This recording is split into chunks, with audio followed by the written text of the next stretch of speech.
നിങ്ങൾക്കൊരു ആക്സിഡൻറ്റ് സംഭവിച്ചു, അല്ലെങ്കിൽ നിങ്ങൾക്കൊരു അറ്റാക്ക് സംഭവിച്ചു. നിങ്ങൾ നേരെ വീട്ടിൽ പോയിട്ട് ഡൈനിങ് ഹാളിൽ ഇരുന്നിട്ട് ഇങ്ങനെ പടച്ചോനെ ദൈവമേ ഈ അറ്റാക്ക് ഒന്ന് ശരിയാക്കണേ, അല്ലെങ്കിൽ ആക്സിഡൻറ്റ് സംഭവിച്ചിട്ട് എൻ്റെ തല പൊട്ടി ബ്ലഡ് വരുന്നുണ്ട് ഒന്ന് ശരിയാക്കണേ എന്ന് പറഞ്ഞ് പ്രാർത്ഥിക്കുമോ, അതോ ഡോക്ടറെ അടുത്തേക്ക് പോവോ? വെറുതെ നെഗറ്റീവ് അടിക്കല്ലേ ബ്രോ. എൻ്റെ ഒരു വീഡിയോൻ്റെ താഴെ വന്നിട്ടുള്ളൊരു കമൻ്റാണ്. അയച്ച വ്യക്തി എന്താണ് അതുകൊണ്ട് ഉദ്ദേശിച്ചത് എന്നുള്ളത് എനിക്ക് മനസ്സിലായിട്ടില്ല.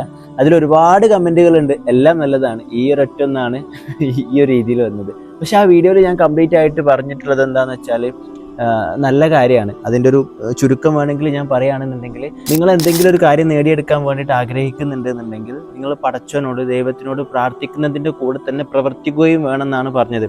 എനിക്ക് തോന്നുന്നു പ്രവർത്തിക്കുക എന്ന് പറഞ്ഞതാണ് ആൾക്കൊരു നെഗറ്റീവായിട്ട് തോന്നിയെന്നുള്ളത്. ഇങ്ങനെ ഒന്ന് ഇമാജിൻ ചെയ്യുക. നിങ്ങൾക്കൊരു ആക്സിഡൻറ്റ് സംഭവിച്ചു, അല്ലെങ്കിൽ നിങ്ങൾക്കൊരു അറ്റാക്ക് സംഭവിച്ചു. നിങ്ങൾ നേരെ വീട്ടിൽ പോയിട്ട് ഡൈനിങ് ഹാളിൽ ഇരുന്നിട്ട് ഇങ്ങനെ പടച്ചോനെ ദൈവമേ ഈ അറ്റാക്ക് ഒന്ന് ശരിയാക്കണേ, അല്ലെങ്കിൽ ആക്സിഡൻറ്റ് സംഭവിച്ചിട്ട് എൻ്റെ തല പൊട്ടി ബ്ലഡ് വരുന്നുണ്ട് ഒന്ന് ശരിയാക്കണേ എന്ന് പറഞ്ഞ് പ്രാർത്ഥിക്കുമോ, അതോ ഡോക്ടറെ അടുത്തേക്ക് പോവോ? എക്സാക്ട്ലി, നിങ്ങൾ ഡോക്ടറെ അടുത്തേക്ക് പോകും. അപ്പം doctors dresses the wound, God heals. അങ്ങനെ തന്നെയാണ്.